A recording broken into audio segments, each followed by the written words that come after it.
25 দিনের মাথাতেই ডাল বেচছিলাম 40,000 টাকা। আবার ডাল বেচে এক সপ্তাহ বাদে 23,000 টাকার আলু বেচছিলাম। ডালও বিক্রি করা যায়, আলু বিক্রি করা যায়, আবার গরু খায়। পয়সা বেশি হচ্ছে দেখে মিষ্টি আলুটা লাগাচ্ছে বেশি। একে বেঁকে বয়ে চলেছে বাঙালি নদী, আর এই বাঙালি নদীর পলিমাটিতে গড়ে উঠেছে বিস্তীর্ণ জনপদ। এখানে এসে সাঘাটা আর গোবিন্দগঞ্জ গাইবান্ধার এ দুই উপজেলাকে বিভক্ত করেছে নদীটি। দুই উপজেলার মধ্যে বিভক্তি রেখা টেনে দিল এ জনপদের মানুষকে ঠিকই বুকে আগলে রেখেছে নদীটি। বাঙালির পেতে দেওয়া বুকে ধীরে ধীরে ঘটে চলেছে সবুজের নীরব বিপ্লব। তিল তিল করে গড়ে উঠছে অর্থনীতির ভিত। তারই একটি অনুষঙ্গ মিষ্টি আলু।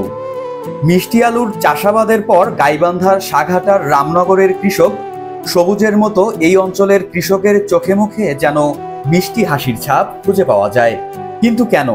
এক কথায় প্রশ্নের উত্তর হলো অল্প সময় স্বল্প খরচে বেশি লাভ জন্যই কোমর বেঁধে মিষ্টি আলুর প্রতি ঝুঁকে পড়েছেন তারা। আমরা এই মিষ্টি আলু কাতি মাসে লাগাই। কাতি মাসে লাগানোর পরে পৌষের শেষে যায় মিষ্টি আলু উঠে দেই। উঠে দেওয়ার পরে চৈতালি বোরন ধান লাগাই। বোরন ধান লাগানোর পরে পাট বই। পাট বয়ানোর পরে আবার যাই মিষ্টি আলু লাগাই। কয়টাতে লাভ? 16 আনাই লাভ। যেমন আলুতেই বেশি লাভ হবে আর কি, দেখা যাচ্ছে ভাবে আলুতেই বেশি ফসলে লাভ হবে। জমি পরে থাকবে লাগে 1 মাস পরে থাকতে পারে, সর্বমত 1 মাস পরে থাকতে পারে, তারপর চাষার পরে থাকতে লাগে। চলতি মৌসুমের শুরুতেই প্রতিমন মিষ্টি আলু বিক্রি হচ্ছে গড়ে 800 টাকা। সে অনুযায়ী প্রতি বিঘা জমি থেকে প্রাপ্ত আধুনিক জাতের মিষ্টি আলুর উৎপাদন গড়ে 85 মণ, যার বর্তমান গড় বাজার মূল্য প্রায় 68,000 টাকা। মাত্র 3 মাসের আবাদে প্রতি বিঘা মিষ্টি আলুর আবাদে কৃষকের খরচ 18,500 টাকা। খরচ বাদ দিয়ে কৃষকের পকেটে লাভ থাকছে 49,500 টাকা। উল্লেখ্য যে আধুনিক জাতের এ সমস্ত মিষ্টি আলুর ফলন দেশি জাতের তুলনায় প্রায় দ্বিগুণ। অন্যদিকে প্রতি বিঘা জমিতে আমনের আবাদে খরচ হয় গড়ে 10,915 টাকা, আর 1 বিঘা জমিতে ধান হয় গড়ে 14 মণ। বর্তমান বাজারে যার দাম 19,500 টাকা। আমন ধান আবাদের চেয়ে খরচ কম আর লাভের পরিমাণ বেশি হওয়ায় দিন দিন বৃদ্ধি পাচ্ছে মিষ্টি আলুর আবাদ। পয়সা বেশি হচ্ছে দেখে মিষ্টি আলুটা লাগাচ্ছে বেশি, আর আমনটা কম হয়। এই মিষ্টি আলুটার দাম বেশি হচ্ছে দেখে বেশি লাগাচ্ছে মানুষ, অতিরিক্ত টাকা পাচ্ছে। মনে করো 1300 টাকা মন বেচে, শতকে নিম্ন হলেও 3 মণ 2.5 মণ 4 মণ পর্যন্ত নিয়ে আসে আলু। ধান তো অত হয় না, ধান মনে করো 6 ধারা পর্যন্ত যায়। আলু বেশি হয়, টাকা আগে আলু ঠিক মতো আবাদ করলে 2.5 মাস মধ্যে হয় মিষ্টি আলুটি। ধান তো 3 মাস লাগি, খরচ হলে বেশি, টাকাও বেশি। মিষ্টি আলু তো এবার কার বেশি, মিষ্টি আলু তো এবার কার বেশি। বাজারে চাহিদাও আছে বেশ। হাটে বাজারে যাওয়ার আগেই জমি থেকে নগদ টাকায় মিষ্টি আলু কিনে নিয়ে যায় বিভিন্ন এলাকার ব্যাপারীরা। আমার নাম মোহাম্মদ শরীফুল ইসলাম, বাড়ি রাজশাহী বাঘাচারঘাট। আসলে আমি এই আলুর ব্যবসাটা দীর্ঘ প্রায় 15-16 বছর ধরেই করি। আলু শুধু মানুষে খাই, অন্য কোনো কাজে লাগে না। আমরা এখান থেকে আলু নিয়ে বিভিন্ন জায়গায় সেল দিই, ঢাকা, রাজশাহী, কুষ্টিয়া, বিভিন্ন জায়গাতে। শুধু আলু এই জায়গাতেই না, আলু অনেক জায়গাতেই আছে, তবে এই জায়গার আলুটা জনপ্রিয় বেশি, কালারেও সুন্দর, মানে অল্প দিনে হয়ে যায় তাড়াতাড়ি, এবং এই আলুটা লাভজনকও বেশি।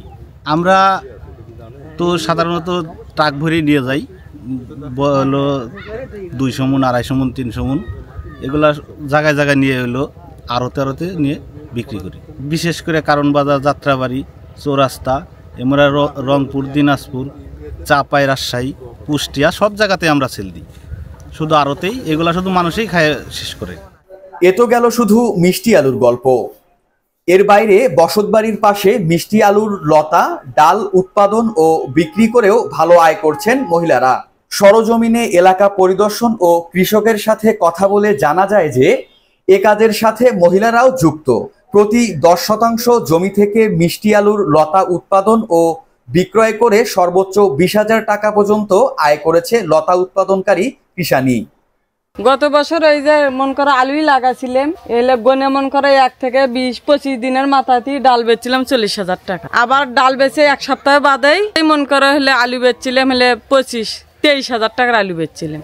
তুলে আবার ফির পেঁয়াজ বপন করছিল। 2 থেকে 2.5 মাসের মধ্যে এই ফসলটা আসে। অন্য অন্য ফসল করতেও তাও মন করে মিনিমাম তাও 3 মাস এটা যাওয়ানো লাগবে। এটা অল্প সময়ের মধ্যে আসে দেয়, এদের কৃষকেরা এটাই বেশি পছন্দ করে লাভবানের জন্য। ডালও বিক্রি করা যায়, আলু বিক্রি করা যায়, আবার গরু খায়। ডাল বোনায় এখানে ওই যে 8,000 টাকা বিক্রি হয়েছে। মনে করো ডাল কিনে গেছে মনে করো 5,000 টাকার, সার গেছে 5,000 টাকার, কামলা গেছে, পাউস সব কিছু গেছে, জৈব সারটার, রাসায়নিক সার।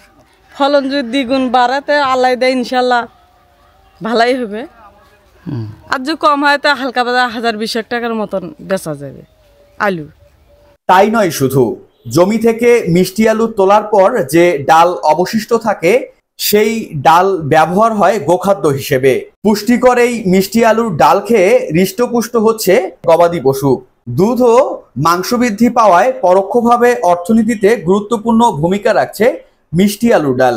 এ এলাকার সাধারণ কৃষক আমন ধানের পরিবর্তে আধুনিক জাতের মিষ্টি আলু চাষের প্রতি ঝুঁকছে। প্রতি মৌসুমে সম্প্রসারিত হচ্ছে জেলার চর এলাকা সহ নতুন নতুন এলাকা। প্রত্যন্ত এলাকায় ফসলের মাঠে সরাসরি কৃষকের কাছে গিয়ে বিভিন্ন পরামর্শ পৌঁছে দিচ্ছে প্রতিষ্ঠানের বৈজ্ঞানিক কর্মকর্তা, গবেষণা কাজে সংশ্লিষ্ট বিজ্ঞানী ও মাঠ পর্যায়ে কর্মরত বৈজ্ঞানিক সহকারী বৃন্দ। একটা সময় শুধুমাত্র দেশি জাতের এক প্রকার মিষ্টি আলুর চাষাবাদ হতো এ অঞ্চলে। এখন মূলত দেশি আলুর পাশাপাশি উন্নত জাতের মিষ্টি আলু চাষাবাদ হচ্ছে। এর মধ্যে উল্লেখযোগ্য মিষ্টি আলুর জাতগুলো হচ্ছে বাড়ি মিষ্টি আলু 8, তৃপ্তি, দৌলতপুরি, কোকি 14 গো উল্লেখযোগ্য। আর এসব আলুর বহুবিধি ব্যবহার বাড়ছে দিন দিন।